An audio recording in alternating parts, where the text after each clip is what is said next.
Hello, everyone.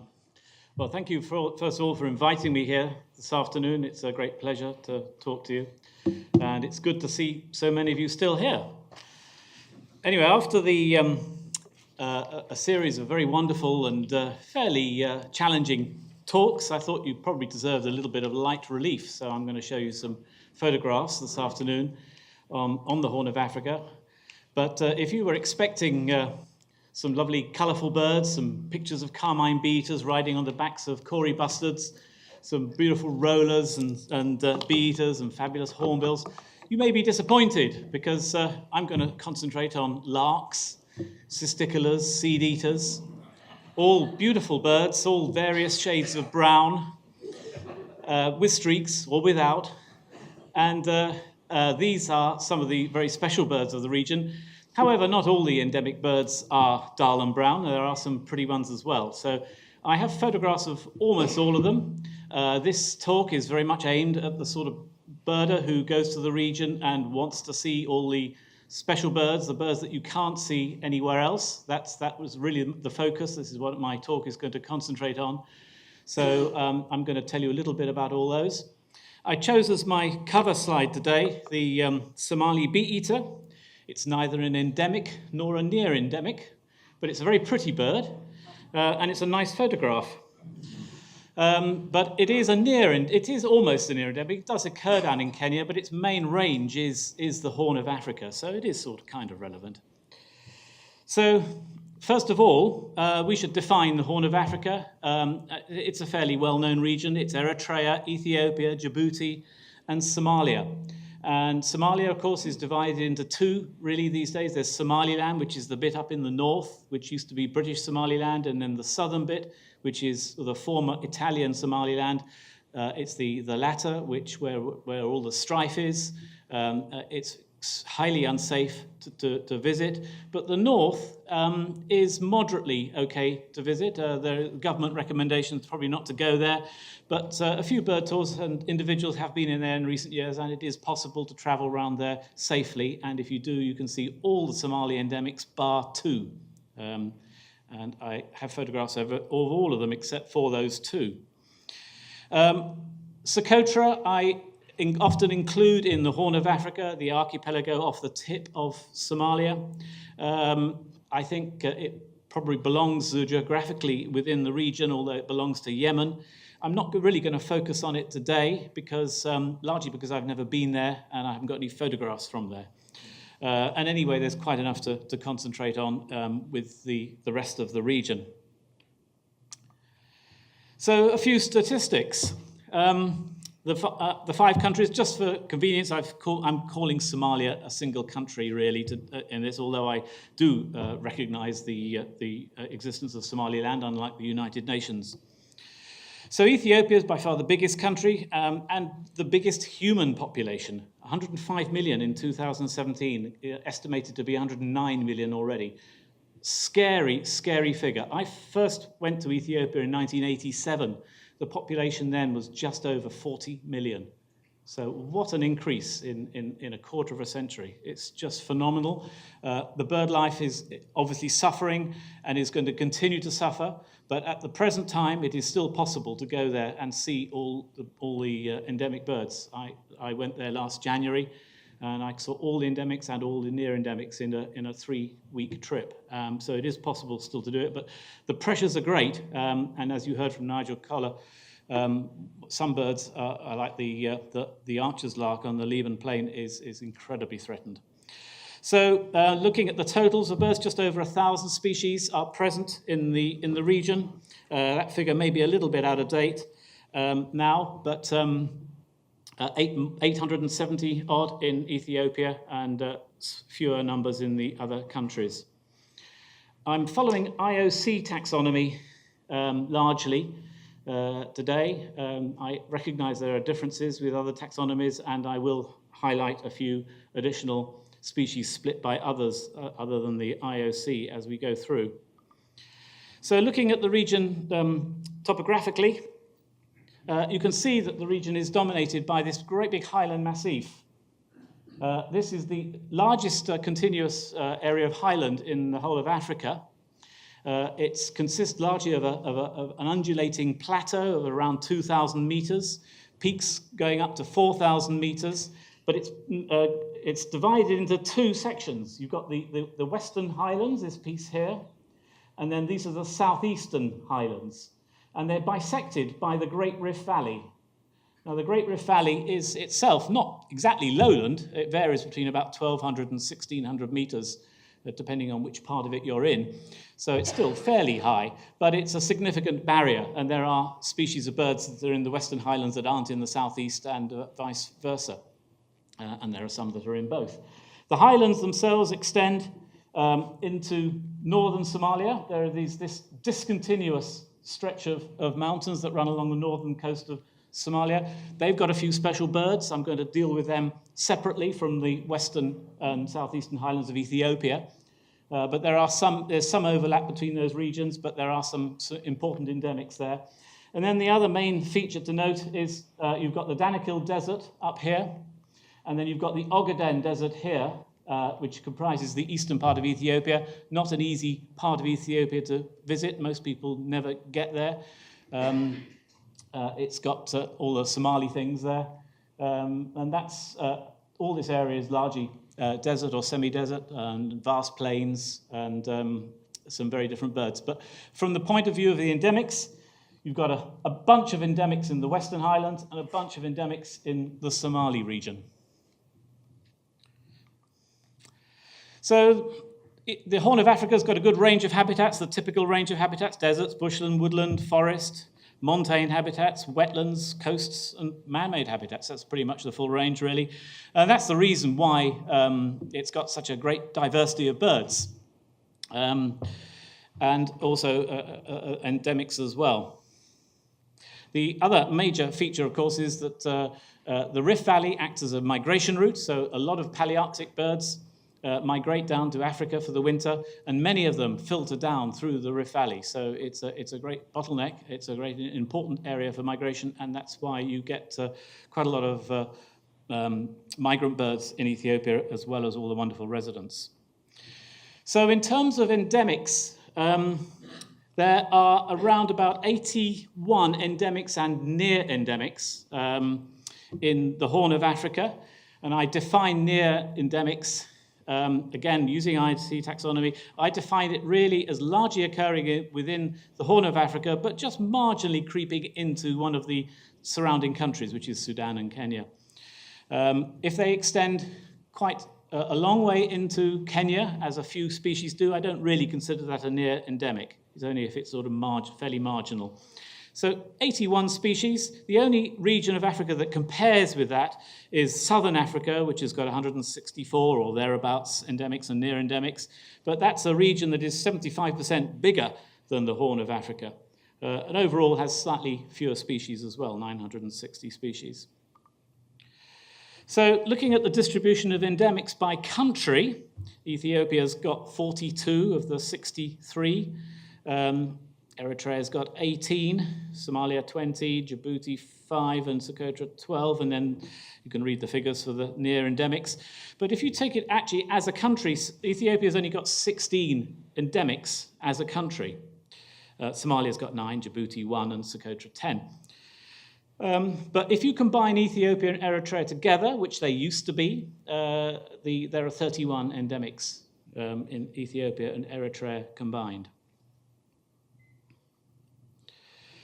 So I'm really going to look at, I sort of divided up not by country. I'm going to look at the Western Highlands first. And Western Highlands, I reckon, has 28 endemics in the Western Highlands and 8 near endemics. Djibouti's 5 and 3. I'm going to look at the southern Ethiopia because it's got a few rather special birds, although there is a bit of overlap with the Somali region there. But 7 endemics and 7 near endemics.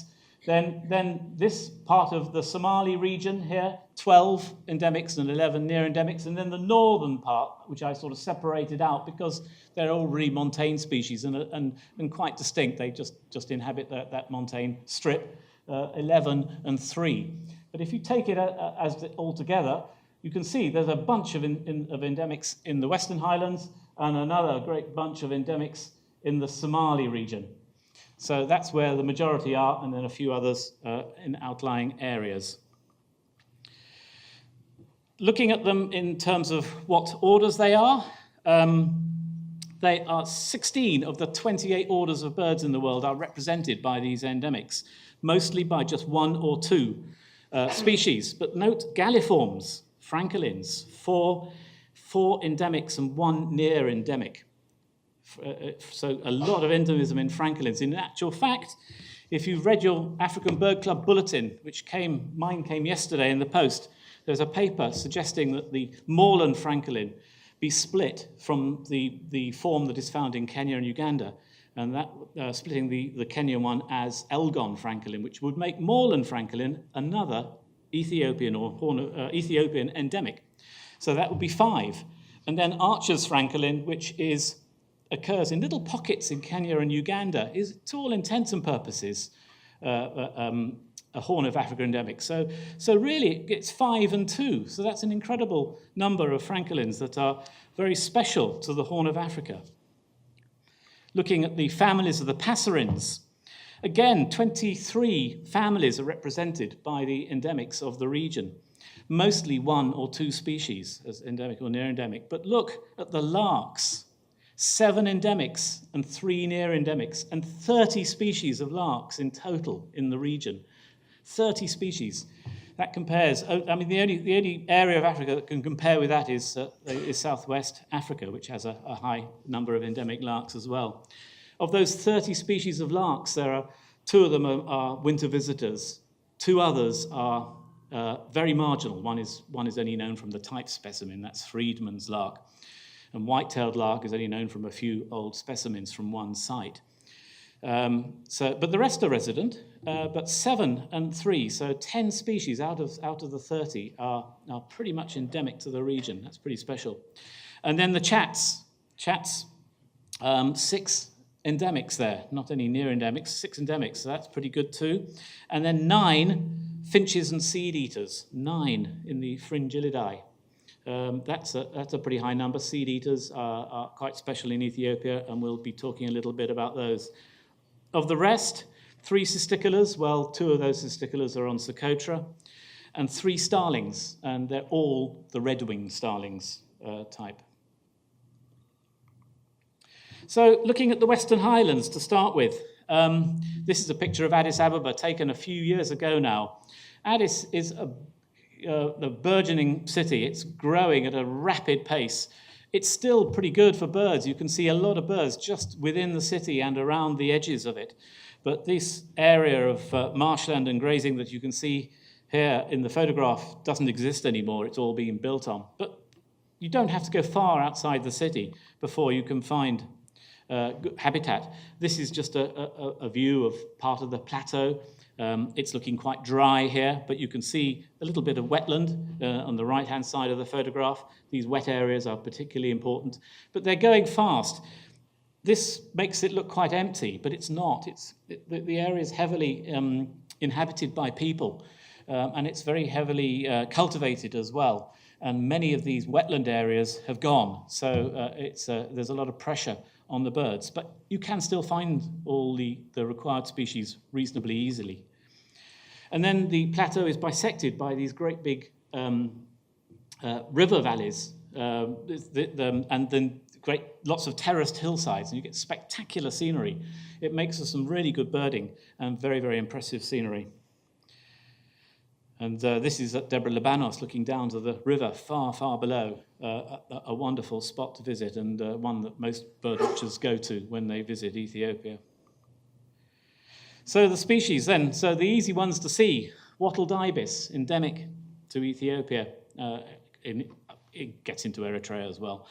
You can see the wattle hanging down on the foreground bird there, which gives it its name.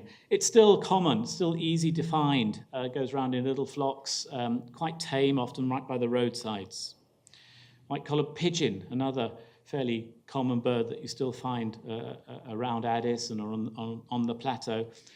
Unlike many pigeons, it's a almost silent bird. Its voice is very, very poorly known, and you never really hear it. It was a long time before anyone actually really knew what it sounded like. The the Abyssinian slaty flycatcher, not a fairly nondescript flycatcher, but related to the white-eyed slaty of East Africa, endemic species. One of the good little feature, if you see it well, is it's got a little tiny black tip to that pale bill. The brown rump seed eater. This is another endemic, but it does also occurs in the mountains of northern Somaliland as well. So that one reaches across, that extends out of the Western Highlands into northern Somaliland. Brown rumped seed eater. And the Ethiopian siskin. This is a very typical and common bird of the highland plateau. Often goes around in huge flocks, sometimes in hundreds even. Although typically you see smaller flocks, but it's a very common bird and a very pretty bird when you see a male like this, but many of the birds are female or immature types and look much drabber than this one. This, I used to call this Erlanger's lark, but the race that's in Eritrea has been assigned to this now, and that was named earlier as Blandford's lark, so probably we should call this Blandford's lark now, but considered to be an endemic to Ethiopia and Eritrea. A very well-marked lark, formerly lumped in with the red-capped larks of the rest of Africa, but quite a distinctive-looking bird, and the ones in Somaliland, or Somalia, are much paler and separated as different species. I'll show you a picture of that later.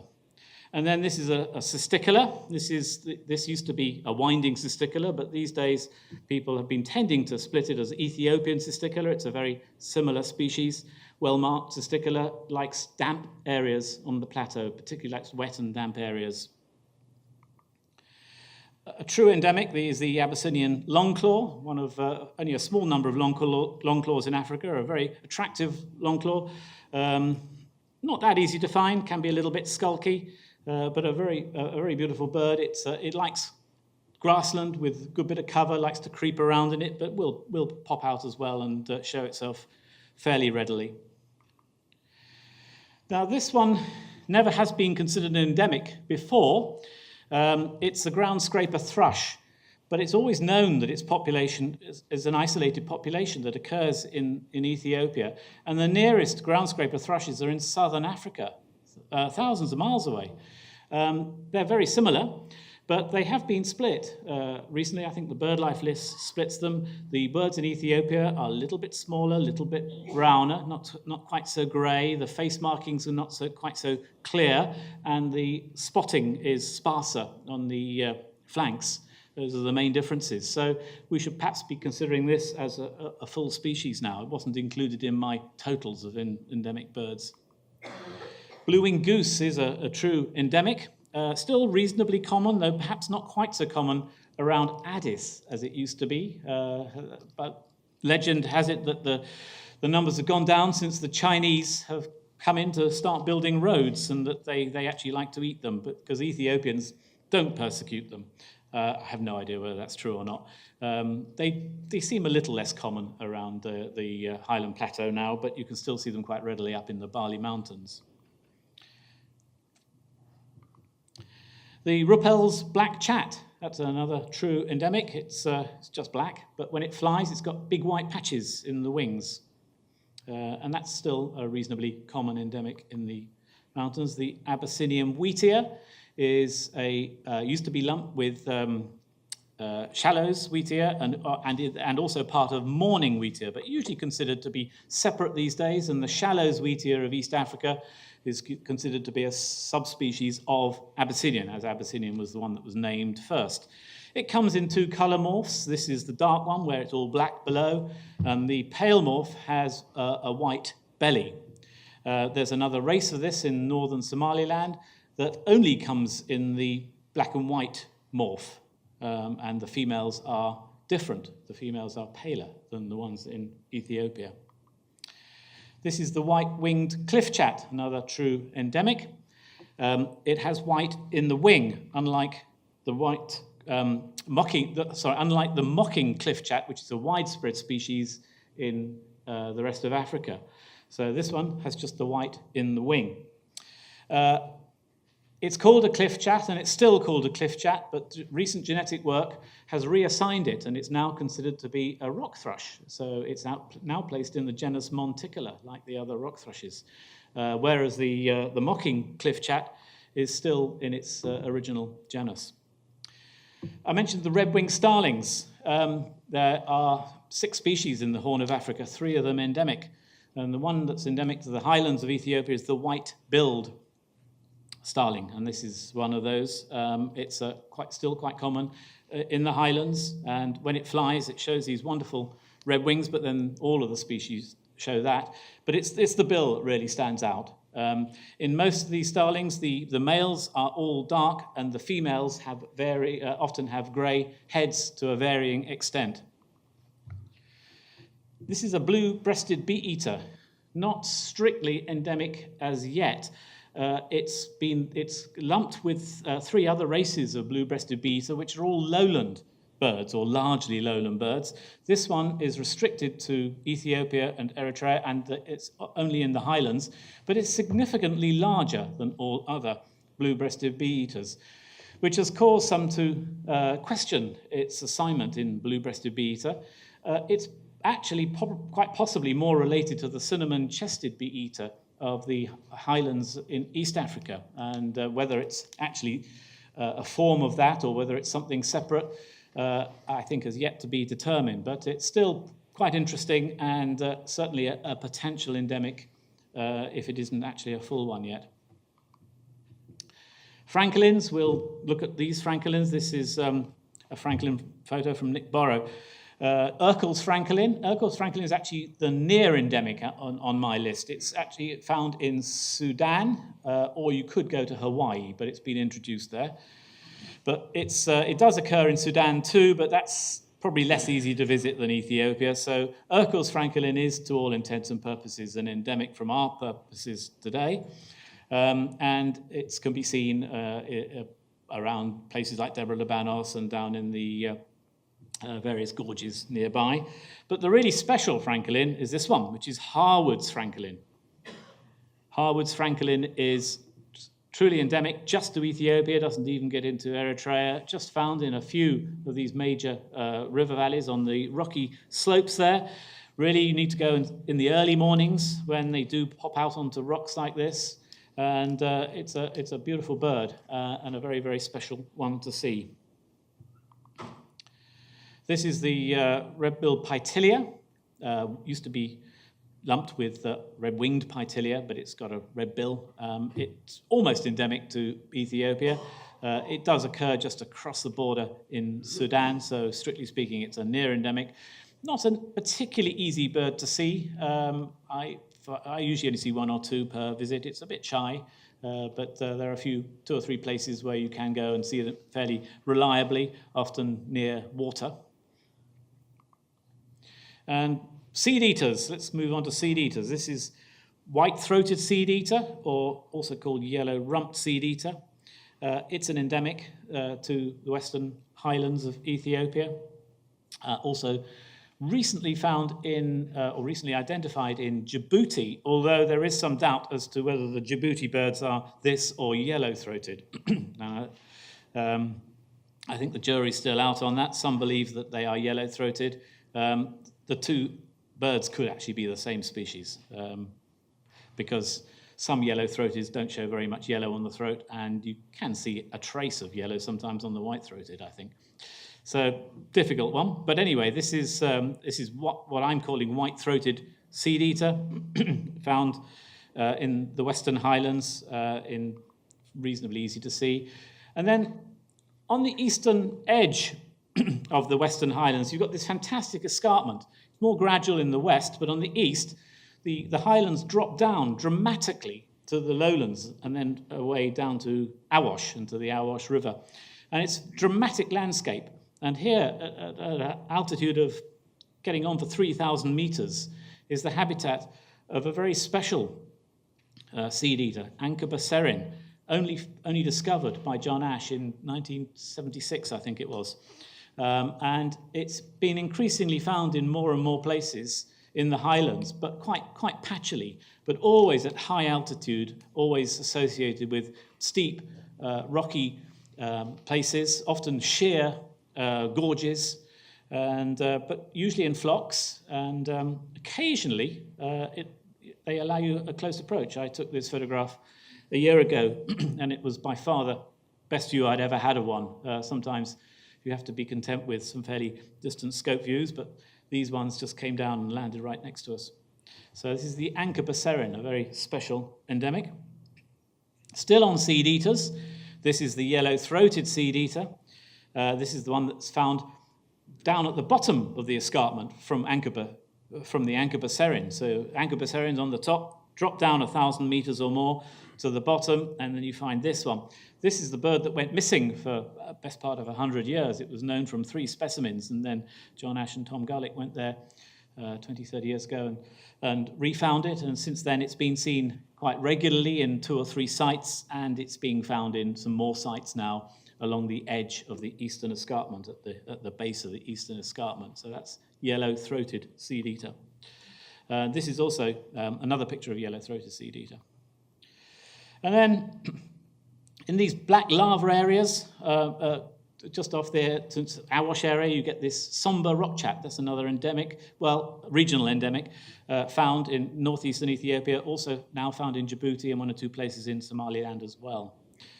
In the Rift Valley, you get these acacia woodlands, and here you can find this one. This is the thick-billed raven, another endemic, biggest passerin in the world. Huge bill, absolutely massive bill, thick-billed raven, a fantastic bird. And the little black-winged lovebird, also an endemic parrot.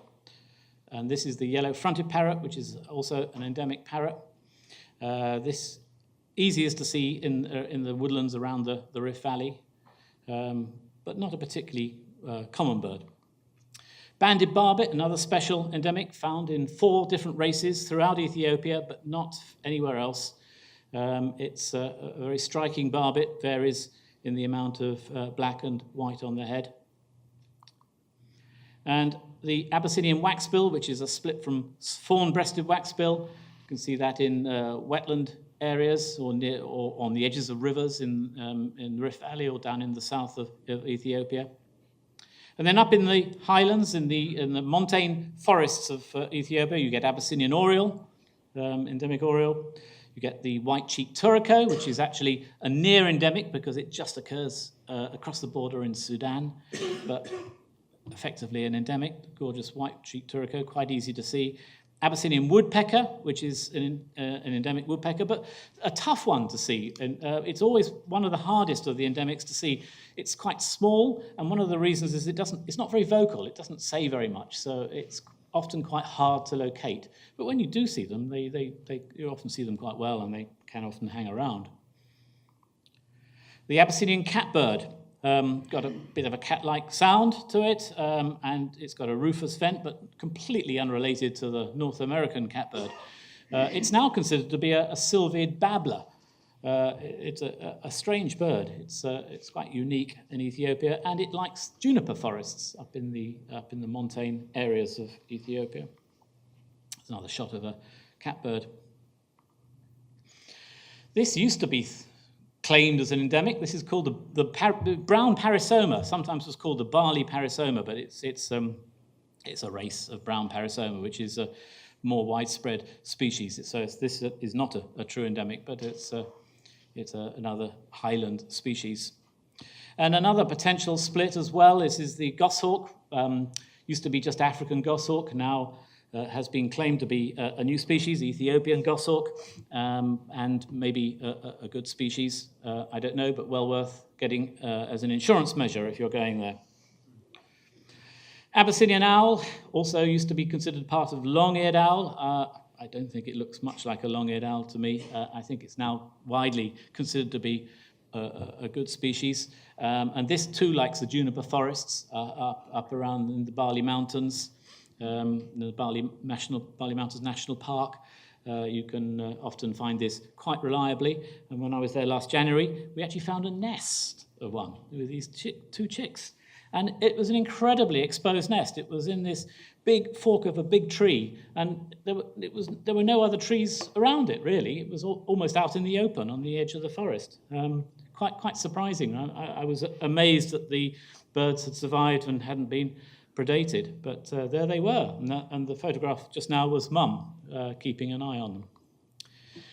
The white-backed black tit is another endemic in the highlands of Ethiopia.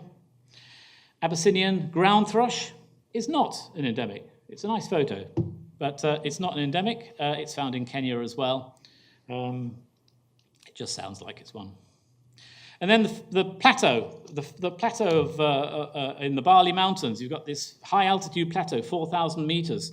This has got very special vegetation, and of course the simian wolf, the Ethiopian wolf, that's where it lives, and it's quite easy to see. And you get here Rouget's rail, which is not like most rails because this one is actually quite easy to see. It just walks around on the road. So you don't have to do much to see a Rouget's rail, but it's really well worth seeing. Spot-breasted lapwing, also very nice, goes around in flocks, can be seen, used to see it around Addis and probably still do sometimes, but more easy to see in the Bali Mountains.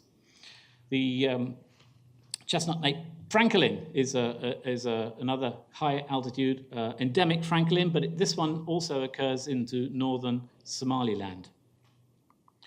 And moorland Francolin is the one that has just been proposed as a split. It's got a spotty throat, as you can see there, and the Elgon Francolin has a clean white throat with a much stronger black border, and there are other differences too. And there are also vocal differences, so it does seem worthy of a good split on the face of it. So this is the newest endemic for the Horn of Africa. And then moving on to Djibouti, only one bird there. This is the only photograph I got from Nick Burrow. It's a bit like a chestnut-nape Francolin. It's similar sort of thing, but it's got different colour of the spots on the underparts. It's only found in Djibouti, and it's Djibouti's only endemic. And I don't know how well it's doing there, but its habitat isn't doing very well there, so maybe it's in trouble. Anyway, Djibouti Francolin is Djibouti's only endemic. And then going down to the south now of Ethiopia, this is the Leoben Plane, which Nigel Collard talked so much about earlier. The Leoben Plane without too many cattle in it, amazingly. How did I manage that? This is what it normally looks like. This is what it looked like one year when I was there, not long after rains. It was incredibly lush, and it was really, really hard to find the Archer's Lark in that vegetation. It took us a long time, and we had some rain anyway on that particular occasion. So the Leoben Plane, the commonest lark there is actually the Somali short-toed lark, which is a near endemic, just occurs across the border into Kenya. And also down on the Athi Plains near Nairobi, if you lump that race in with it as well. So Somali short-toed lark, officially a near endemic. And this is the Archer's Lark, or Leoben lark, as it's sometimes called. It was first described as Archer's Lark from Somaliland in 1922. It's not been seen there since. There's probably no habitat remaining for it in that area. It has been found, as Nigel said, at Jijiga in eastern Ethiopia, but to all intents and purposes, its main range is now the Leoben Plane, where it's highly endangered, really super endangered. And this is one in flight, a little closer than Nigel's shot, but it's not my shot either. And then also in the south, this suite of rather special birds. Archer's Lark is one. Salvadoris seed eater, another seed eater, one of the better looking seed eaters with its black and yellow throat. Salvadoris seed eater. Then white-winged dove, white-winged collared dove. It's really a Somali species that extends up the Wabi Shebeli and the Juba rivers and reaches southern Ethiopia. The Juba Weaver, which does the same, similar sort of range, occurs up the Juba River and a little bit up the Wabi Shebeli and reaches southern Ethiopia. This is Juba Weaver at its nest, just a couple of places where you can see it in southern Ethiopia quite easily.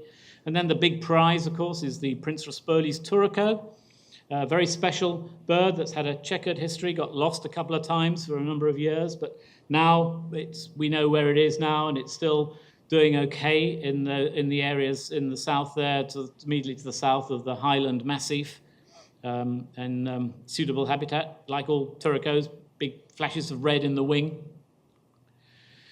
And then the swallow, the white-tailed swallow, discovered by Con Benson around Mega in extreme southern Ethiopia, has a very, very limited range in southern Ethiopia, and occasionally seen further east towards Negeli, but mainly around the Yabelo and Mega area, white-tailed swallow. And the Ethiopian bush crow. That's a very special bird. Nigel talked about that, so not much more to say about that, but it's a fantastic bird. I absolutely agree with what he says. It is one of the best birds of all. An extraordinary bird, easy to see once you go into its very limited range, its very limited habitat. And this is another new endemic. It's the black-fronted francolin, which is a split from chestnut nape, a recent split proposed by Nigel Collar, no less. And this can be seen quite readily now around Mega. So black-fronted francolin. This is another francolin to see in the Horn of Africa. I'm now just going to look, we're going to switch from the Highlands. We're going to quickly have a look at some of the Somali birds now, the Somali endemics. And I'm looking at the region of Greater Somalia. And what I call Greater Somalia is basically the area where they speak Somali. So that includes the Ogaden Desert of eastern Ethiopia. It includes just a little bit of northeast Ethiopia, a little bit of Djibouti, and a little bit of northeast Kenya. But zoogeographically, it makes sort of sense, really. And if you look at that area, you've got, I'm not going to go through them all, but there are 22 endemics to the Somali region. And then there are 14 near endemics to the Somali region. So this is an area of deserts and semi-deserts and vast plains and wonderful termite mounds. This one on the right, this big termite mound,